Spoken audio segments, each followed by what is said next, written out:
सलाम, नमस्ते, केम छो, कैसे हैं दोस्तों। उम्मीद है आप सब अच्छे होंगे और अच्छे होने भी चाहिए। दोस्तों, अरविंद केजरीवाल ने जेल से आते ही चुनावी माहौल गर्म कर दिया है। बताएंगे आपको सब कुछ, लेकिन एक रिक्वेस्ट है दोस्तों, कृपया इस चैनल को लाइक, शेयर और सब्सक्राइब करें और हमें ग्रो करने का मौका दें। दोस्तों, आपको बताना चाहूँगा कि योगी शाह मोदी की गारंटी, अरविंद केजरीवाल ने भाषण नहीं दिया, बीजेपी पर तोप मारा है तोप। उन्होंने आम आदमी पार्टी के कार्यकर्ताओं में मायूसी की घटा हटाने के लिए खूब जोशीला भाषण दिया। दूसरी तरफ उन्होंने प्रधानमंत्री मोदी और बीजेपी के कार्यकर्ताओं पर हमलों की बौछार कर दी। केजरीवाल ने बड़ी चालाकी से केंद्र में सत्ताधारी दल के मौजूदा दौर की सबसे बड़ी ताकत को भी कमज़ोर करने की कोशिश की। केजरीवाल ने मुख्यमंत्री पद से हटाए गए बीजेपी नेताओं की लिस्ट में योगी आदित्यनाथ का नाम अपनी तरफ से जोड़ा।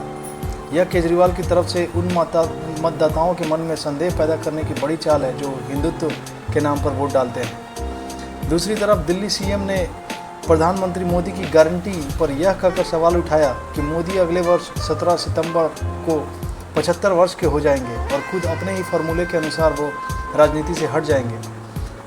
केजरीवाल ने कहा कि तब बीजेपी अगर जीतती है तो प्रधानमंत्री कौन होगा। उन्होंने इसका जवाब भी दिया, अमित शाह।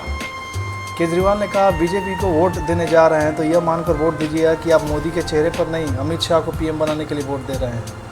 अरविंद केजरीवाल को अच्छी तरह पता है कि योगी आदित्यनाथ बीजेपी समर्थकों के बीच मोदी के बाद सबसे चहेते पीएम उम्मीदवार हैं। वो यह भी जानते हैं कि मोदी के चेहरे ने 2014-2019 में लोकसभा चुनावों को एकतरफा बना दिया था और इस बार भी स्थिति बहुत अलग नहीं है। इस कारण उन्होंने एक एक करके बीजेपी के दो सबसे बड़े मजबूत स्तंभों पर ही प्रहार किया। केजरीवाल जानते हैं कि आम जनता में मोदी की गारंटी की व्यापक अपील को सिरे से खारिज नहीं किया जा सकता है। उन्हें पता है कि तमाम सर्वे में जनता में मोदी की विश्वसनीयता की गाथा ही सुनाते हैं। इसलिए मोदी समर्थकों के मन में संदेह पैदा करो कि मोदी तो पीएम बनेंगे ही नहीं, तो मोदी की गारंटी कैसे पूरी होगी। वो पूछते हैं, क्या अमित शाह मोदी की गारंटी पूरी करेंगे। केजरीवाल की यह चाल बीजेपी के उन करोड़ों वोटरों के मन में शक पैदा करने के लिए है जो मोदी सरकार की योजनाओं से सीधे सीधे फ़ायदा उठा रहे हैं।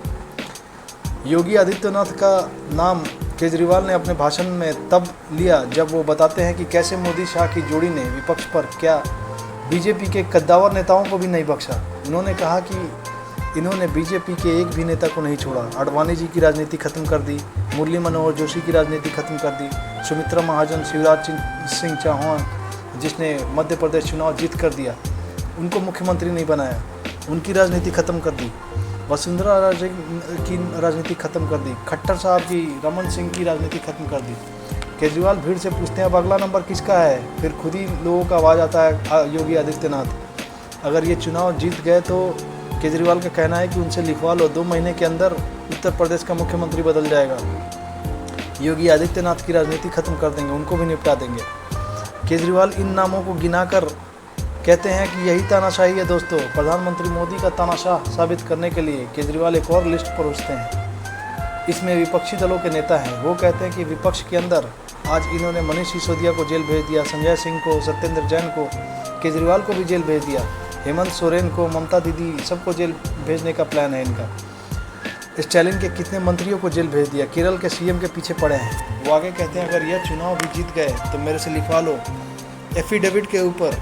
थोड़े दिनों के बाद ममता दीदी जेल में होंगी, तेजस्वी यादव जेल में होंगे, स्टालिन साहब जेल में होंगे, विजयन जी जेल में होंगे, उद्धव ठाकरे जेल के अंदर होंगे, जितने विपक्ष के नेता हैं ये सारे जेल के अंदर होंगे। केजरीवाल ने इसी क्रम में बताया कि मोदी ने बीजेपी नेताओं को भी नहीं छोड़ा। केजरीवाल कहते हैं, यह एक बेहद खतरनाक मिशन चालू किया है प्रधानमंत्री जी ने, बहुत ही खतरनाक। उनका कहना है कि देशवासियों को ये समझने की ज़रूरत है कि उनका मिशन का नाम है वन नेशन वन लीडर। देश के सारे नेताओं को ख़त्म करना चाहते हैं मोदी जी, और वो 2 स्तर से इस मिशन को चला रहे हैं। जितने विपक्ष के नेता हैं उनको जेल भेजेंगे और जितने बीजेपी के नेता हैं उन सबको निपटा देंगे, उनकी राजनीति खत्म कर देंगे। दोस्तों, आपको कैसा लगता है, आपको क्या लगता है कि क्या केजरीवाल का ये कहना वोटरों के दिल में खौफ पैदा करेगा, संदेह पैदा करेगा? ज़रूर हमें कमेंट करके बताएं।